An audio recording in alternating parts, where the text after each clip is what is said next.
Travellers, never did they lie, thou fools at home, condemn them.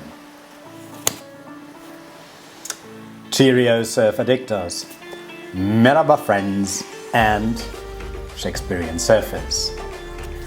With this quote on travelling from The Tempest, it's time to take a look at some practical things about a trip to Morocco. Some things that maybe you should consider when planning your trip and answering questions such as how do I get there? What is the cost of living in Morocco? What about transfer from the airport? What about moving in the country? What about where to stay, accommodation and so, where to book a surf course and so on. And of course this is, a topic that you need a nerd's nerve for. So I put on my nerd glasses to take a closer look at all those things. And to be honest, as these glasses make me quite dizzy, I take them off. And we continue without these beautiful glasses, but some really interesting facts for your next trip to Morocco. As I said, practical things. Amongst others, we will answer the question, a winter week in Morocco, including getting there and getting back home, including a surf trip, including a beautiful accommodation, including food, transport, transfer and souvenirs. How much did it cost me? Well, stay tuned until the end and you will find out. And of course, if you like this topic and if you like these kind of videos, subscribe to the channel so you won't miss the next video. Okay, I think it's good to start right at the beginning. Why not do it in a chronological order? The first question that you might ask yourself is, how do I get to Morocco? How do I get to Taghazout? Well, the answer is easy. If you don't want to walk and swim, if you don't want to travel more than 3,000 kilometers by car, bus, train and the ferry, the best way to get there is by plane. So did I, and as carrier I used Ryanair, which is a great airline, and it is, it's inexpensive because getting from Weeze, which they call Düsseldorf Airport, well, it's Weeze, it's quite a bit away from Düsseldorf, to Agadir and back cost me less than 200 euro, including 35 kilo of luggage, cabin baggage and other baggage. And I arrived at Agadir Airport. I was told, well, customs may be a bit difficult. You'll have to wait up to 3 hours or so. I arrived there and within 15 minutes I was outside the airport. So getting my luggage, going through customs and checking out, no problem whatsoever. The only thing that I would advise you, don't bring your drone, because in Morocco it is forbidden to import drones and to take drone pictures. And people, that's maybe the only thing that customs are really serious about. Because it was almost outside the airport, there was another X-ray for my luggage and they asked, do you have a drone? My answer was no, because I didn't have a drone. And later I looked up the theme of drones and I found out that several tourists tried to smuggle drones into the country and the drones were confiscated. So abide the law in Morocco and elsewhere. Well, as I said, 50 minutes after landing, I was outside the airport where a taxi expected me, because the surf course I booked with Nabil included transfer from Agadir airport to Taghazout and back the day of the departure. It was really, it was fine. No problem whatsoever.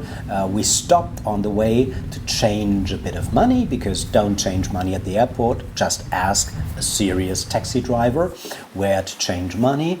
And I got a really good exchange rate in Agadir itself. So after 60 minutes, we arrived at Taghazout. You've already seen what Taghazout looks like if you have taken a look at my other videos. And Taghazout, it's time to talk about the accommodation. I had a great accommodation. I decided for an apartment. Of course, you can also stay in a hotel or in a surf camp. But for me, the apartment solution was the most flexible one, because I don't like to depend on, let's say, dinner time or on other people having to cook for me. I like to cook for myself. And so on Airbnb, I found Nabil's apartment. I think I paid around €40 a night. You can get cheaper apartments, you can also get more expensive apartments, but you can get few apartments that have as beautiful a sight on the sea that my apartment had. So the apartment, just a great place. Book it at Airbnb, preferably with Nabil. It is one out of several apartments he offers. The next topic is, and this is related to the apartment, because the only small downside of the apartment was the internet. It was very slow, turtle-like. I think it was 3G, but I had heard about that in advance, so I brought my router, and I also acquired a holiday package with something like 100 gigs in Germany. So I was happy to start the router, and so I could upload all my videos and watch movies, which second thing I didn't do.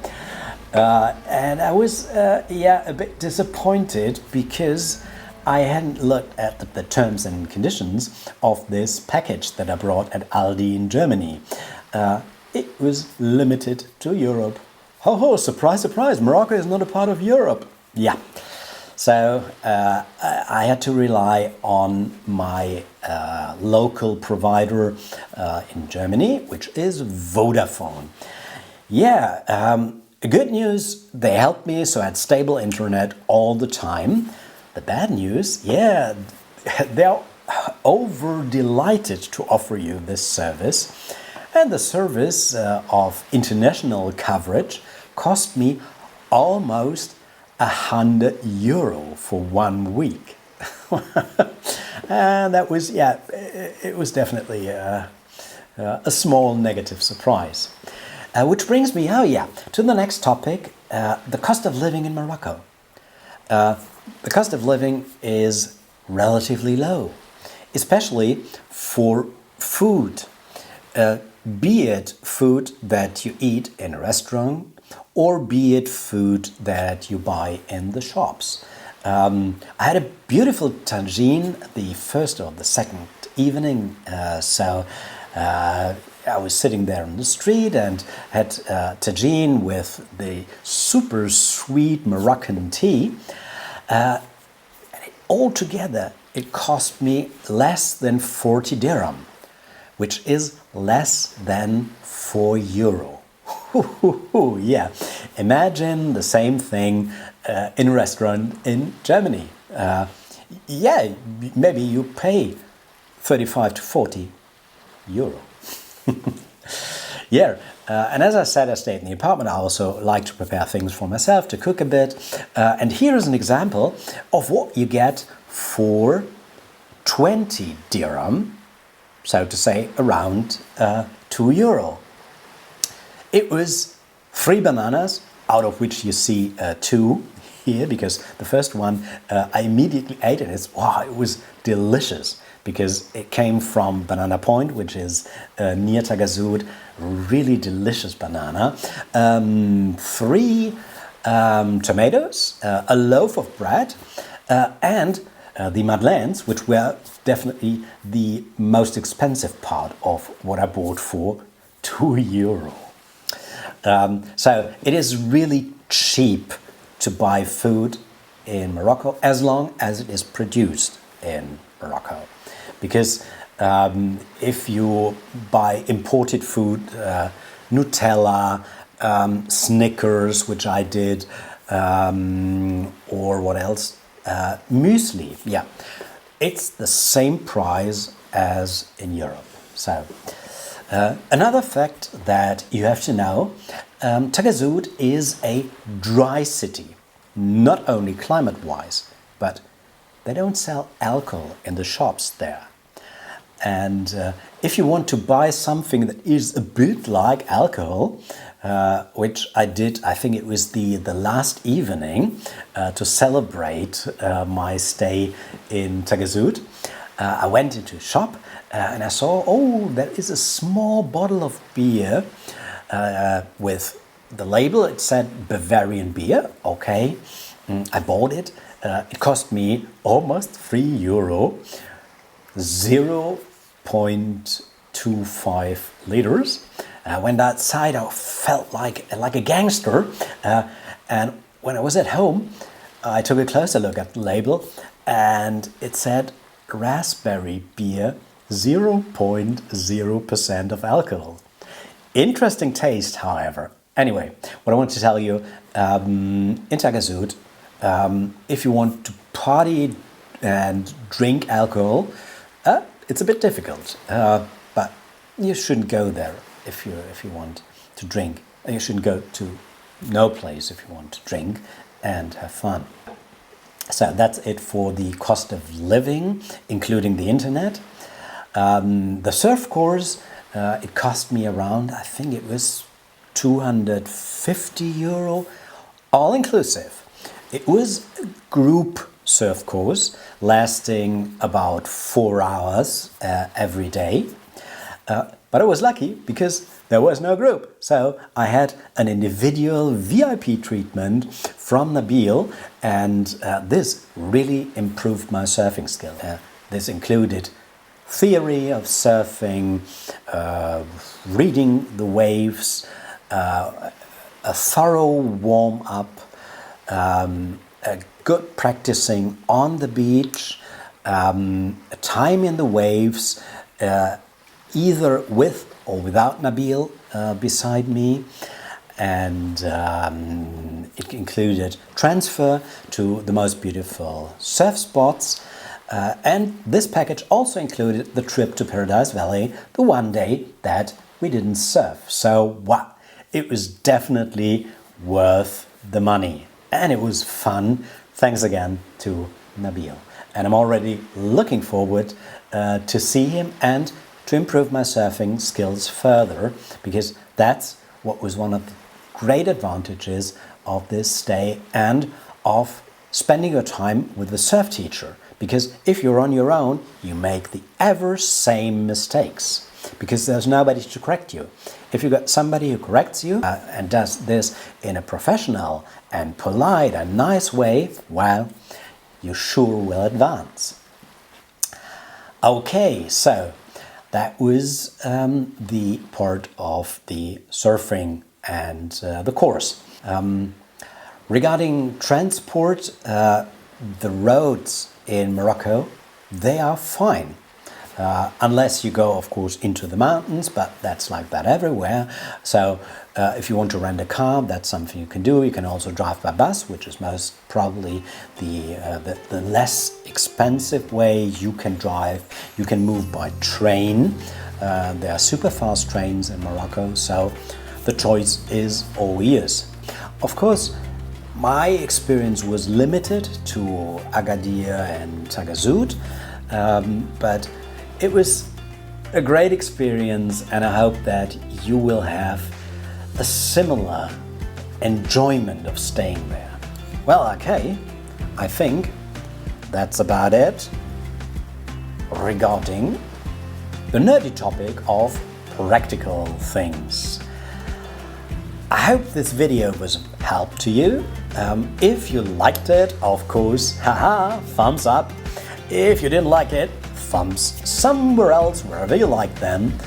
And in the conclusion of this video, I will add up all my costs for 1 week in Morocco, including getting there, transfer, surf course, accommodation, food, eating outside.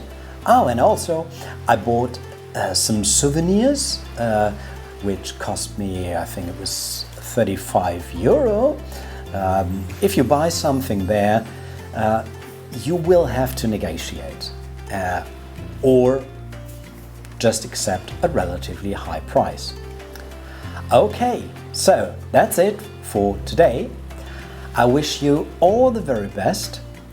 Have a beautiful time in Morocco and see you next time with the conclusion of my stay. Regarding the star rating, it is again a 5 out of 5 stars. Great country, great people, and the cost of living is really relatively low for a European tourist.